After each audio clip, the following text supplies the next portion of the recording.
Today, I want to talk about kindness and compassion. Somehow, we are finding ourselves at a time where we need constant reminders to be kind and compassionate towards each other. How and why did we get here? And how do we get back to a place where kindness and compassion is a normal, natural response in our system? Let's start at the beginning. So, as human beings, we are naturally wired to be kind to each other, right? We see somebody struggling, we want to help. The problem is not that we have forgotten how to be kind or we are struggling to understand what kindness or compassion means.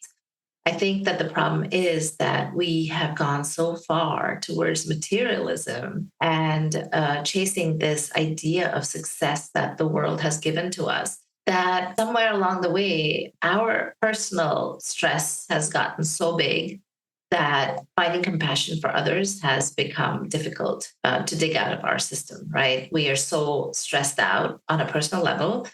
We are so caught up in our own struggles and our day to day life, which we have designed, by the way, right? We designed this life and we made it difficult and we made it complicated and we made it into this constant chase, right? We're running after something all the time.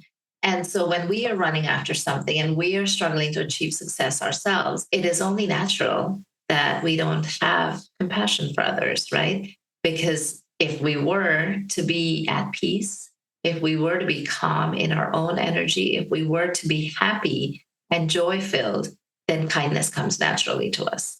But if we are sad or if we are struggling or if we are stressed out, then we are not thinking about other people, right? Because we are consumed by our own stress. So, how do we get here and how do we get out of this situation, right? Because our souls didn't come down here to make more money, to achieve more success, to build bigger houses and buy bigger cars and take fancier vacations. That's not what our soul came down here to do. And no matter how much money, fame, or power we accumulate, it just never seems to be enough because we're living in a society that says more, more, more. When you have more of this, you'll be happy. When you have more of that, you'll be happy. And so we are chasing after this idea of more and we're not getting anywhere. So not only are we achieving what we set out to achieve, but we are also constantly in that search for more and never really enjoying what we have.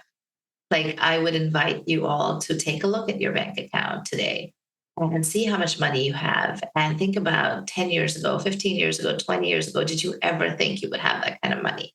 I know a lot of people who have a lot of money in their banks, but they're not happy, right? They don't look at that money and go, oh my God, 10 years ago, 20 years ago, this would have been the dream that I had hoped to accomplish. And now that I'm there, I don't even think about it. I think about what I don't have, right? I think about what I haven't achieved yet. And so we're constantly living in this idea of lack, the state of lack. And so when we're living in a state of lack, we cannot feel gratitude or joy or peace or calm. And we cannot feel joy, peace, or calm. We cannot be kind to other people, right? Because we put out what we think. And if we're thinking lack, we're putting out lack. If we're thinking we need more, we need more, we need more, we're constantly looking at others who have more, and we're not thinking about the people who we can help who might have less than us, right? So it's kind of a vicious cycle if you think about it. And I was recently working with a client, and he kept saying, I need financial freedom. I need financial freedom. When I have financial freedom, I will be happy. When I have a steady income source that I know will last me a lifetime, then I will be happy. And I just turned around and I asked him, I said, how much money do you have in your bank right now? You don't have to tell me. Just think about it.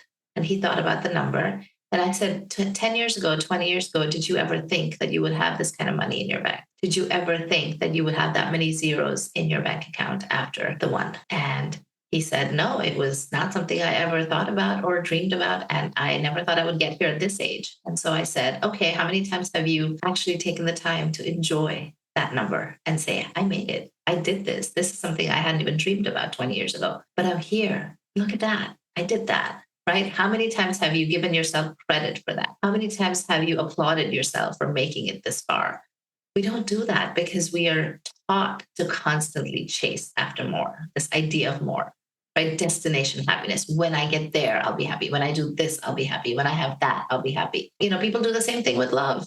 When I get someone who will love me the way I expect to be loved, I will be happy. But the truth is, there are so many people in our world who are giving us so much love. It could be a stranger on the street who gives you the biggest, beautiful smile ever, and that makes you feel loved. It could be a friend who takes you out for a coffee or a lunch for your birthday and makes you feel loved. How much are we savoring that joy that we get? How much are we savoring the things that are in our life? And if we can do that more and more, is it possible that that kindness and compassion that we need reminders for would become a natural byproduct of our own joy, right? I have also noticed that when I work with my clients and they get to that place of peace and calm, they automatically want to do things for others. They will automatically say things like, oh, I just felt inspired to pay for the toll for the person behind me.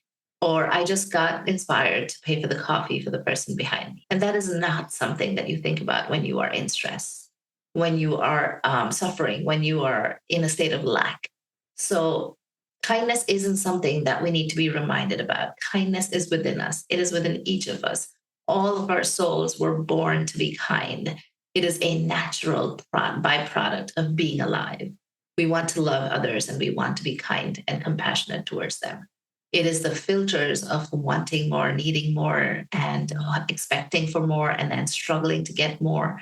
All of these filters that come in between us and our compassion and other people who need that compassion. That is what the problem is. So let's peel those layers. Let's feel the emotions that come up. Let's identify, do I really need another 10 million to be happy? Do I really need another, friend or friends group to be happy? Or can I be at peace with everything beautiful that is in my life today? And from that place of gratitude and joy and peace and calm, can I then just think naturally to be kind and compassionate towards others? So I hope this episode inspires you to think about kindness a little differently. And the next time you see a reminder to be kind, ask yourself, do I need this reminder or am I already being kind? Am I already being compassionate?